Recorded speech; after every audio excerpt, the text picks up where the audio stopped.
मठाई तो दही नहीं है। लागे मिजाज आज सही नहीं है। महलू मठाई तो दही नहीं है। पानी में चीनी जैसे घोले राजा जी, घोले राजा जी। पानी में चीनी जैसे घोले राजा जी, घोले राजा जी। कमरिया गोले गोले, कमरिया गोले गोले, कमरिया गोले गोले गोले गोले डोले राजा जी। कमरिया गोले गोले गोले गोले डोले राजा जी। कमरिया गोले गोले गोले गोले डोले रानी जी। कमरिया गोले गोले गोले गोले डोले रानी जी।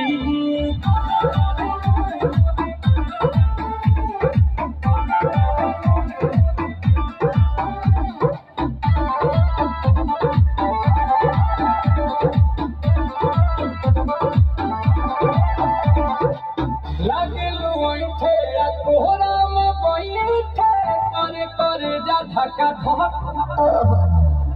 कहेलू झूठे की जाला उठे होखेला हमारा कसम। घटना सुनो ना ये जी सैया, दवांग रे जी सैया, फटाफट ला दो जाके मेरे गे जी सैया। बात तो मीठी मीठी बोले राजा जी, बोले राजा जी। बात तो मीठी मीठी बोले राजा जी, बोले राजा जी। कमरिया बोले बोले, कमरिया बोले बोले, कमरिया बोले बोले बोले बोले डोले राजा जी। कमरिया बोले बोले बोले बोले डोले राजा जी। कमरिया गोले गोले गोले गोले डोले रानी जी। कमरिया गोले गोले गोले गोले डोले रानी जी।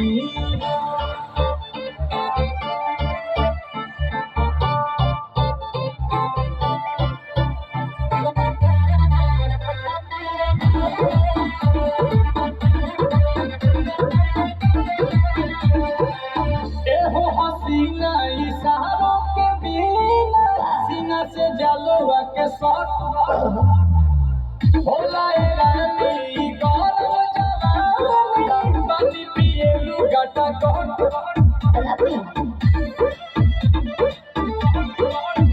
या कमरे में चलो जरा सा मुझ घुमालो, कि तुम हो सीधे साधे तुम्हें पूछा न पूछालो।